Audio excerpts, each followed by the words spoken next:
ભાઈ બાળક બોલે છે સરસ નોંધણી આવે છે સરસ નોંધ છે એકદમ સરસ અને તમે પણ એમએની વિશે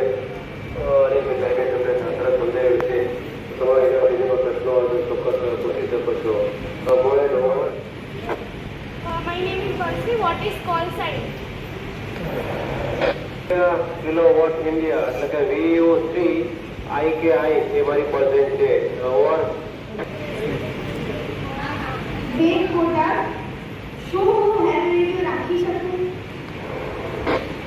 રોજે તમે રાખી શકો ક્યારે રાખી શકો છો તમે તમારી ઉંમર 12 વર્ષ કરતાં વધારે હોય અને તમે પરીક્ષા પાસ કરો એ પરીક્ષા પાસ કર્યા પછી તમને દિલ્હી તરફથી લાયસન્સ મળે લાયસન્સ મળ્યા પછી તમે રેડિયો રાખી શકો ઓર Hello, G. Joshi speaking. अगर यहाँ पे कोई भी डिजास्टर आ गया और हमने आपको 20 मतलब आधी रात को फोन किया तो क्या आप आंसर देंगे? આજે બરોબર છે રશીદભાઈ દીકરો છે સરસ કરો અને ડિઝાસ્ટર વખતે જ્યારે આપણે ડિઝાસ્ટર આવે ત્યારે આપણા મોબાઈલ બંધ થઈ જાય આપણા જે લેન્ડલાઈન ટેલિફોન હોય બંધ થઈ જાય બધું બંધ થઈ જતું હોય એટલે આપણે જે રેડિયો હોય છે એ રેડિયો બેટરી ચાલતો હોય છે એટલે આપણે એનો પૂરેપૂરો ઉપયોગ કરી શકીએ છીએ અને ડિઝાસ્ટરમાં એનો સરસ રીતે ઉપયોગ કરી શકીએ છીએ અમે લગભગ સુનામી આવી ત્યારે અને તમારો જન્મ પણ નથી હોય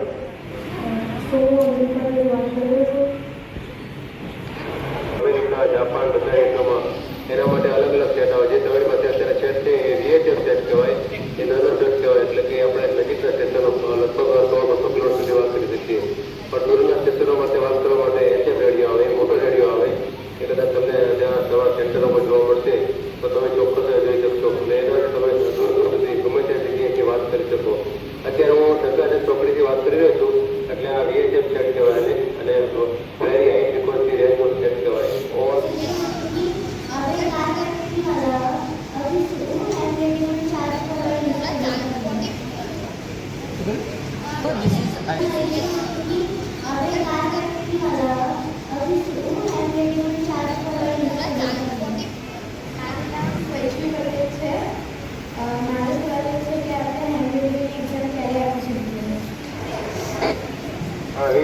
પટેલ સરસ પ્રશ્ન પૂછો એટલે આમાં એવું છે કે જો આપણે 20 વિદ્યાર્થીઓ કે પરીક્ષા આપનાર થઈએ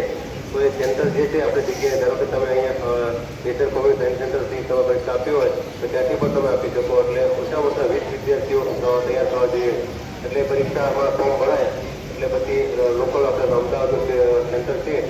એ લોકો પછી નક્કી કરે કે કઈ તારીખે તમારે બધા અવેલેબલ છો એટલે મોટાભાગે રવિવાર અથવા ચાલુ દિવસમાં એ લોકો પરીક્ષા લેતા હોય છે એટલે કોઈ પણ સમય પરીક્ષા આપી શકાય એવું નથી કે આપણે સમય નક્કી હોય છે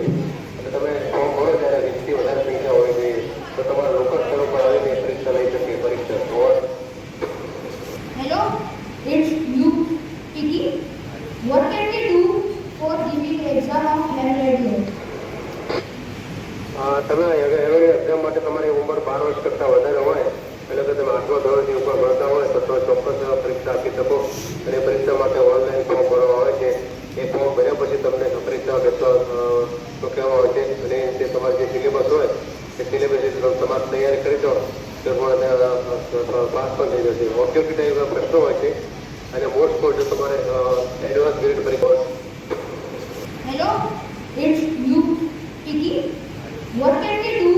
for giving exam of hand radio?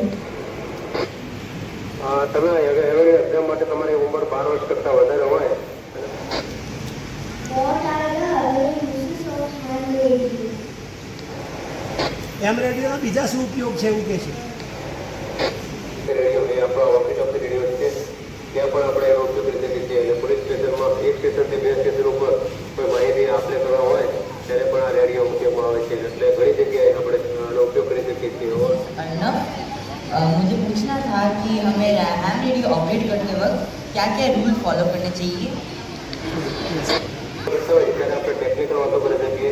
બીજી વાતો કરી શકીએ પણ આપણે બીજા કોઈ ધાર્મિક કોઈ લાગણી દુભાય એવા ધાર્મિક ઉપયોગો ન કરી શકીએ રાજકારણને લગતી વાતો ન કરી શકીએ શેર માર્કેટના ભાવતાલની વાતો ન કરી શકીએ એટલે અમુક જે પ્રોહિબિટેડ હોય એ વાતો ન કરી શકાય બાકી તમે જ્યારે ડિઝાસ્ટર થયું હોય અને એકાબીજા જે કદાચ કોઈના ફેમિલીમાં કોઈ ગુમ થઈ ગયું હોય તો આપણે એના દ્વારા એમને જાણ કરી શકીએ કે તમારો વ્યક્તિ આ જગ્યાએ છે આ રીતે થઈ સલામત છે શકાય